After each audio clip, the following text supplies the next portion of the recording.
Hello there, fellas. I have once again returned to make a review that isn't really in view, but who cares about that? Before we get into the topic of the video, however, I just like to say this one will be a bit differently structured, so please tell me what you think about it in the comments. Talking about comments, if you already aware, why don't you like and subscribe too? I'd really appreciate it. Oh well, let's get started. Call of the Lamp, or Cotl for short, is an indie roguelike game with farm simulator aspects made by Massive Monster, whose publisher, Devolver Digital, released the game on the 11th of August 2022. It is simply put a game where you have to take care of a cult while killing heretics on crusades. Does that sound high-key weird? Yes. It is also hella fun though. To put it simply, the game is really enjoyable and easy to get into, but also having lots of variety in how you take care of the cult and the way you go through crusades. You see, you get a weapon and a curse at the start of every crusade, with which you can attack your enemies. You can find different weapons and curses during the run and are also able to find relics, which can have many different effects. In the other part of the game, you build a cult by letting your indoctrinated followers work, worship, and create offspring. Anyways, the story of the game is essentially just you killing the old gods who are the reason you died at the start of the game. And wait, I probably should have started with that. You see, you are a lamb, the last of your kind, and after getting its sacrifice, the god of death gives you his crown, giving you his power source. You kill the bishops of Old Fate and build a cult in his name before beating him at the end of the game, after which you put him in maid dress and marry him. Yep, that is 100% what happens at the end. It was not a decision I made because I wanted to. Anyways, that is basically the story and gameplay loop of Cotl. But the developers did add quite a lot through the free updates. Stuff like alcohol, guns, a boss game, purgatory, which I'll talk about later again, co-op, and the mailing tent. We added a lot of stuff in those free updates, so it should came to no one's surprise that DLC, which around the size of the main game, has a cost to it. Call of the Lamb's newest paid DLC is called Woolhaven, making it not only the biggest but also the first paid one.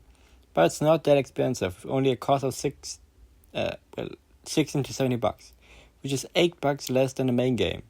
The DLC was in development for around about 2 years and adds a lot of new content, which I will talk about in a second. Woolhaven is a continuation of the main game story and is therefore a lot more difficult as expected to already have pretty optimized codes at this point. Okay, now let's take a quick break from that info dump because now I'll be starting the review of the game. Now, since Woolhaven released pretty recently, I split this review up into 2 parts. Here, in the first part, I'll avoid major spoilers and focus on things that trailers have already shown, while in the second part I'll give you an in-depth review of my thoughts and feelings about the DLC, while going over some pretty major spoilers in both gameplay and story. Alright, now that that's settled, let's get started. Woolhaven adds 2 new places for you to crusade through, new follower forms, 1 new weapon, a new story, and lots of things that influence the code. In general, the DLC's new enemies and bosses are far stronger and more tanky than anything you fight in the main game.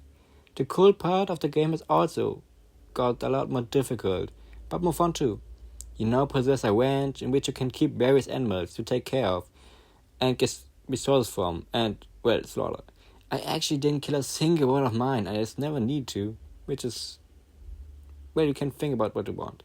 The thing that makes the cold part of the game difficult, however, is the fact that it's winter and that brings many side effects, but that's going to spoil territory. So, to give a review without any big spoilers, the DLC is a really enjoyable experience, adding lots of content, increasing the difficulty, while still being fair for the most part. It's not a perfect game, DLC, but it's a really enjoyable experience, like I said. And I'd say it's pretty worth buying it, even though you should maybe wait a little bit longer, because there are quite a few bugs. Anyways, now to get to the meaty part of the video. Now, here's the truth. Woolhaven is an absolutely amazing expansion to the main game, but also very brutal.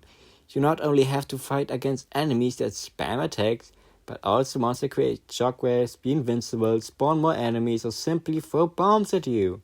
In the meantime, you have to pray that the followers don't freeze to death because a blizzard is currently happening and you don't have the resources to stop it, even keep your cultists warm enough to not freeze to death, which actually didn't happen to me either. Anyways, Woolhaven will take anything, really everything and anything you already have away from you, beat you up, and then make you grind for wool by maintaining at least one ranch. Okay, now that we're able to let it out, what else can I say of the DLC? It's pretty fun. The story is about what happened to the other lambs, and with that I mean you rescue souls from a mountain and return Yingya's strength. Yingya, I think that's how you pronounce it, was the guide and protector of the lambs. But after they started getting murked one by one, a ritual was done, which we, the last lamb, are supposed to finish. And I don't know what else I can much say about it. Oh wait, that's right. There's also another story happening with, hold up, let me look up his name. Oh right, Marcosius? Yeah, his name is kind of forgettable, especially because of how rarely you really interact with him, and it's also difficult to pronounce. Anyways, he despises the gods.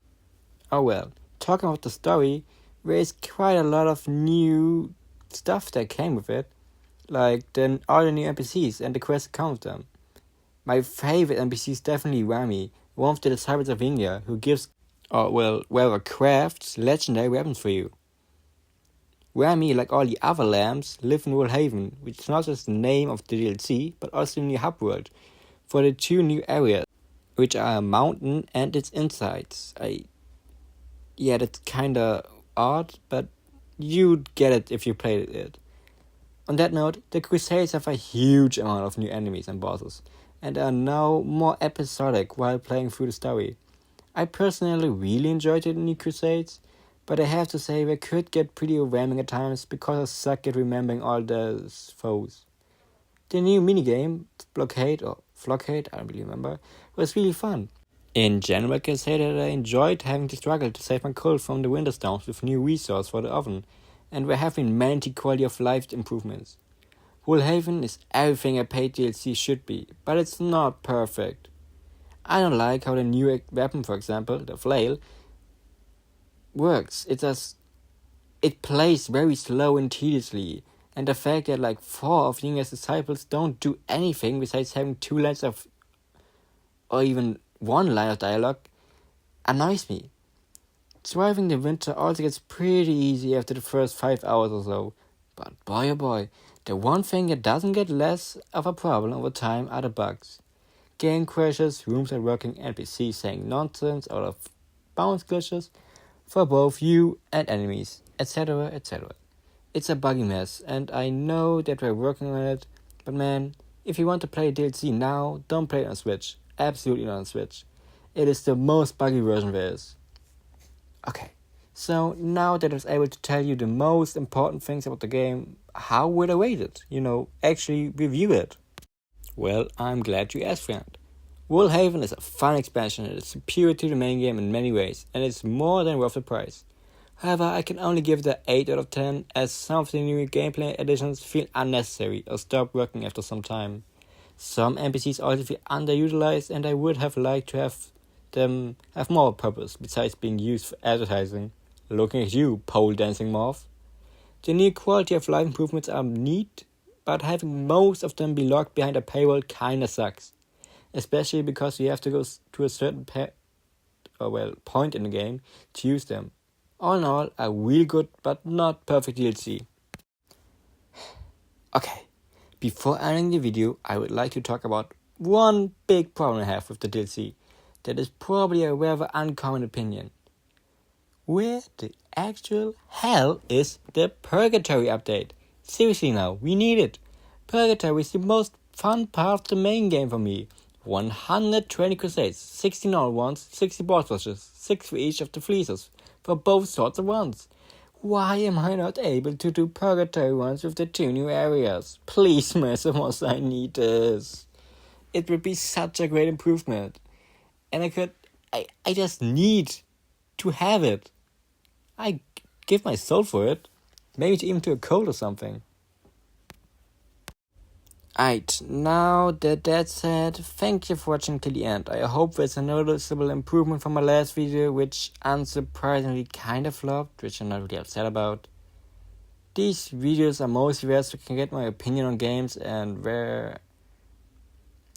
Okay, I'm be a bit honest now, a bit off script. These videos are fun to make, but I'm not really the most motivated person. They are a bit difficult because I don't have any experience with editing videos, or, well, I don't have any proper equipment. I'm recording these voice lines on my iPad while reading from screenshots or by photo from the script. It's a bit of a mess, and I'm not really sure what I'm doing. I originally planned to, use actual gameplay of the DLC in the background of the video, but I just couldn't manage to download the video. It took way too long, and I didn't even know where to find it afterwards. So yeah, if you have any tips or ideas on how I can improve, please tell me so. I could really need those. And if you have any other games you would like me to review, I would love to do so. Though you should know that I don't play just any game. And with that I mean I mostly don't play AAA games that have a high budget or that are expensive to get. But if you have any neat little indie games, I would love to try them out and maybe give them a review. Because right now I have several games I could make a review on. Prince of Persia: The Lost Crown, Celeste, In Stars of Time, I guess Bug Fables too. Like I said, many games I have played and would love to make a review on. But also with the point of not really knowing much about making videos, I probably wouldn't be able to create give you an opinion that you could really need. I hope it's making sense what I'm saying. Oh well, I hope you enjoyed the video and got enough information out of to make a decision whether you should buy the DLC or not. And if you didn't watch the video for that, I hope you simply enjoyed hearing me rant about something I enjoy. Oh well, have a good day.